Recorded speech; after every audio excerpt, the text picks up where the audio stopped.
What's going on, everybody? This is me, Tom, back at you.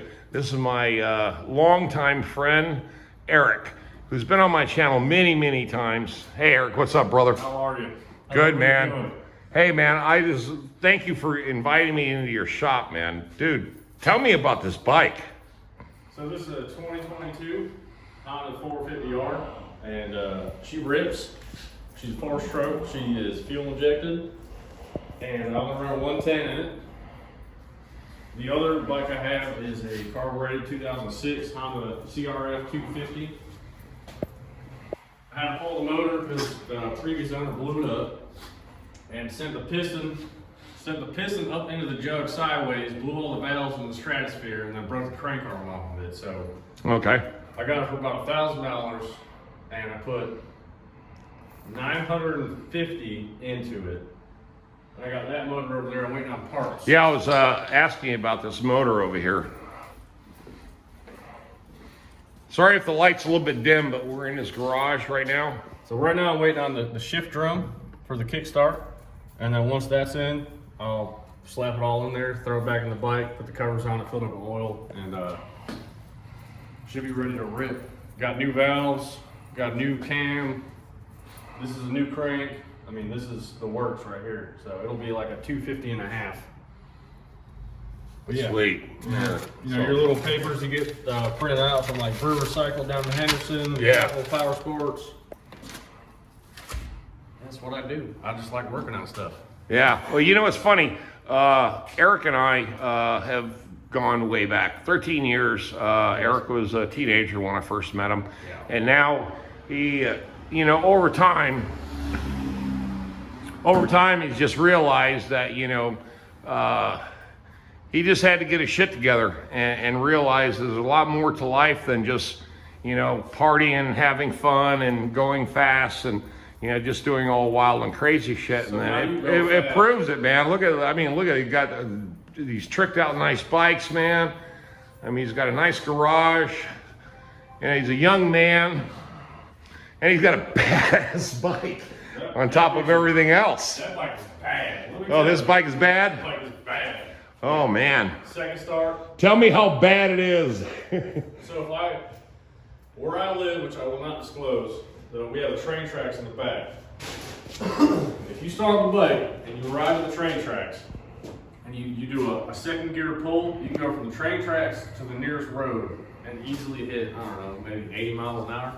No shit. I mean, this bike rolls out. So what I did here was, I didn't do anything motor-wise because it's brand new, there's no need to. I just did a little bit of cosmetic. Well, it's still in a warranty in it.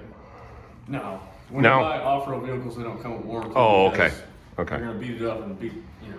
Yeah, kill it. okay. But I just changed the fat bar pad. I changed the grips. I threw these little Honda things on here because these are pretty dope. I got some levers in the mail. This is hydraulic clutch. I have to replace that because, you know, when you ride hard, things will happen and you're gonna drop it. And Right. You're gonna break it. Yeah. So this right here is my bent foot peg.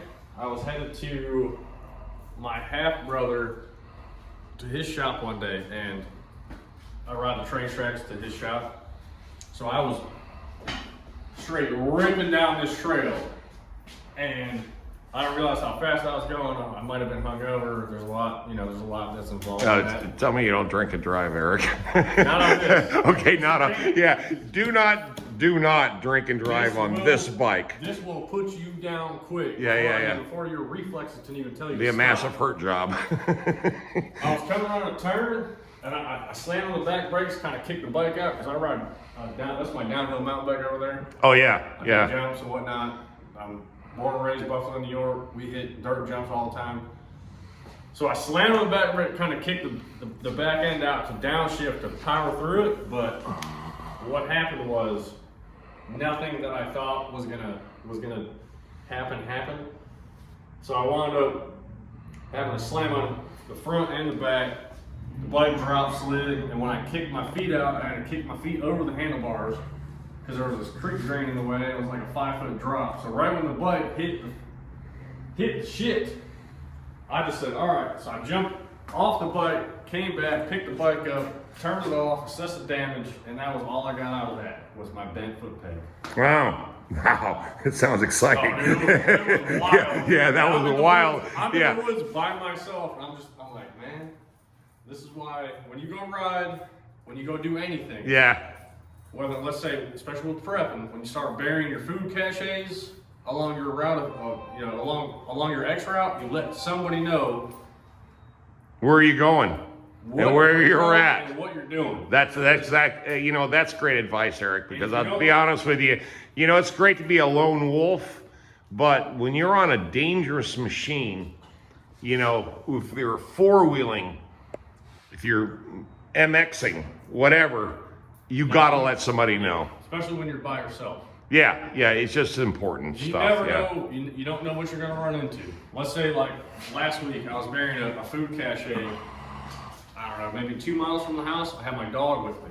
Yeah. So she's a German Shepherd. She's 2.5 years old. Her name's Luna. She's like the prettiest thing that I've just met your dog, and you do have a beautiful German Shepherd, Eric. I love your dog. She is my baby. Yeah. But she may know what's going on, but she's not going to be able to be there to help. So Right. if anything were to happen to me, then I'd be SOL. Right. So that's why I let, you let a significant other know, someone that you trust. Yeah. Someone that you know is not going to say, hey, I'm going to the feds. I know he's got food buried. I know he has Yeah. this and that. Yeah, preppers never let other people know what's going on in their Right. lives, man. It's a secret of society. And it's like anything else. It's not that we're trying to, over-explain this situation, because Eric and I go back a long ways. And today I ran into his brother, who's older, who's not as well established. Let's just say he's kind of just still partying, having fun, that kind of thing. But Eric and I, we had a conversation a long time ago, and Eric has really, really come around, and he realizes now that he had to get his shit together. He had to depend on himself. He's the only one that's going to, get his own act together. And now that he's finally found the secret, he knows what's going on. Man, the amount of progress he has made in the last 5 years is insane. I'm just so impressed with this young man. And you know what, Eric? And I mean that sincerely. We've known each other a long time. You're one of my few friends that actually I respect. And considering some of the bad toys you got here, wow, dude. I mean, what can I say, dude? This is badass. And I was actually looking at one of these today. It's funny. And I just said, I'm too old to ride these things. They're too dangerous. Well, you gotta remember now, this isn't just I'm gonna go ahead and I'm gonna buy me a new dirt bike. No, there was money put down. I'm trying to save for a house, so you gotta think, when you're saving for a house, you don't want to have your debt income ratio. You don't want to have too much debt when you go to apply for a home loan. Right. Yeah. So you gotta whenever You want to be decision- below 15%. Whatever decision you make Yeah. when it comes to money, you have to always look at end goal and look at your first or second or third goal in order to understand, like, hey, Yeah. can I afford this? Sure, you might be able to afford it, but is it gonna affect my end goal? That's right. This bike right here, I put half down on it. It's called wants versus needs. Exactly. Now this was totally a want. I did not need this bike. He did not need that bike. He wanted that damn I bike. wanted the damn bike. So Oh, no shit. I grab you on that one, brother. I said, hell yeah, I'm gonna be a brand new 450. Damn right. I put half down on it, and I'm making more payments than what the payment is. So I'm Yeah, paying all sure. cash. Yeah. And it really helps your credit When too. it comes down to time to buy a house, I'm good to go. Right, 'Cause that won't exactly. show up. Oh, Because it's stability. Yeah, your you're in payment debt. stability. You're in debt for $8,000 with Honda. It's like, no, I'm not, because Honda's paid off. So Right, that opens right, up right. a whole new level. But Yeah. Well, credit cards don't like to hear that you're paying them off really, because they can't collect the interest on you. But when it comes Tough to your shit. credit, the bottom line is that you got credit and you're paying on time, and that's what the industry looks at, nothing else. The biggest thing is, to the viewers, especially maybe the younger ones, is I work 7 days a week. Oh, sounds like me. I balance my job. Is this another Mr. Fix-All? Another Tom Nolner? Oh my God, 7 days a week this man works. 7 days a week. I work 2 jobs. This phone does not stop ringing ever, which is a good thing. It's a good thing. There's always money involved. Yeah, when the phone money, rings. money. If the phone is making you money, then it's good to have a phone. But you can't walk into a situation like this. Yeah. You have to walk into a situation with your hands down and know that you are winning before you even enter the Right. situation. No hands out, hands down. No, you need to win. Yeah. You need to win. Oh, winning is key. And you know what? Let me tell you something, folks, about Eric. And I just want to just be honest with you guys. I just found that the lighting is really good here on this particular angle. But like I said, I've known Eric 13 years. At first, when I first met him, he was a radical kid, just like every young teenager. But now that he's matured and he's almost 30 years I wouldn't old, go that far. But 29. no, with the maturity. Oh well, When yeah. I'm 29, yes. Yeah, you're not the big 3-0. I'm the big 6-0 and plus. And it's taken me a long time. I told Eric today we were having a few beers at his house, and he does have a nice townhome. That it took me a long time to learn what I know, but I wish I'd have been smart at 30. I was dumb at 30. But now that I see Eric has finally grasped the whole concept of being independent and really making a difference in your own life, you know what? I'm impressed, because I tell you what, man, talk about coming a long ways, bro. Man, Oh, hell yeah. fucking A. And this is the way it is, man. The big thing is, just for every viewer, every listener, whoever comments, whatever, it's not about everybody else. It will only ever be about you.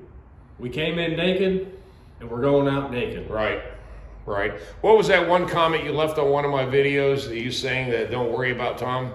Oh yeah, you just if he just ups and disappears one day and doesn't post on YouTube anymore, just understand that this man is good.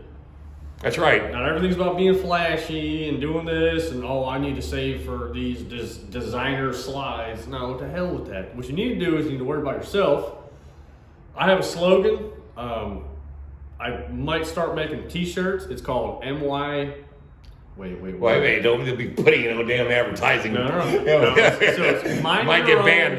It's mind your own MF business. Yeah, mind your own damn freaking business. Motherfucking business. Whoa, we're gonna get banned. We're gonna yeah. get banned on YouTube, but okay. Hey, just forget that we just said that. But anyway, this is just an informative video of people in my life, and there's very few of those people that I really trust, number one. Secondly, there's very few people that I'll trust in the future, number two.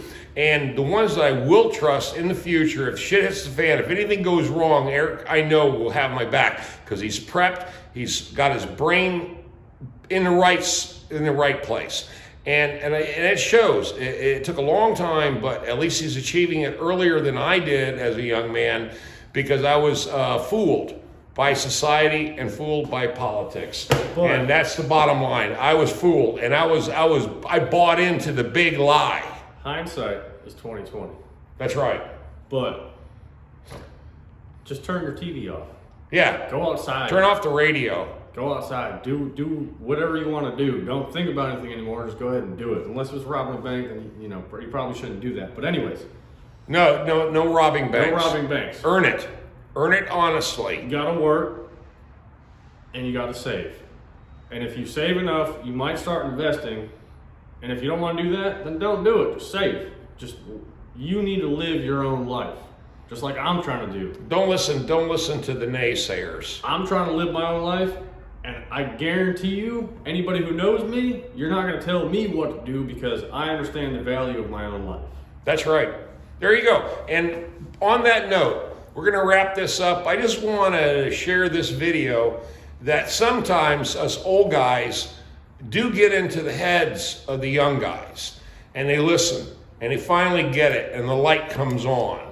And then when the light comes on, it's amazing what your mind will let you do. It's amazing. Y'all have a blessed day. Stay tuned. Like, share, subscribe. Hit the bell for future notifications. This is me, Tom, and Eric. I know the light just went out, so there's some fading in the light here because we are in his garage. But hopefully this video turns out good, and I hope you enjoyed the content. This is just a random video. We ran into each other today, and I just want to thank my brother for 13 years. Yeah. A young man has finally got his shit together, and I'm telling you, that's what you guys need to do. Teach somebody young early and soon, and hopefully they get it. Let's go, Brandon. Let's go, Brandon. But I will leave you with this Honda.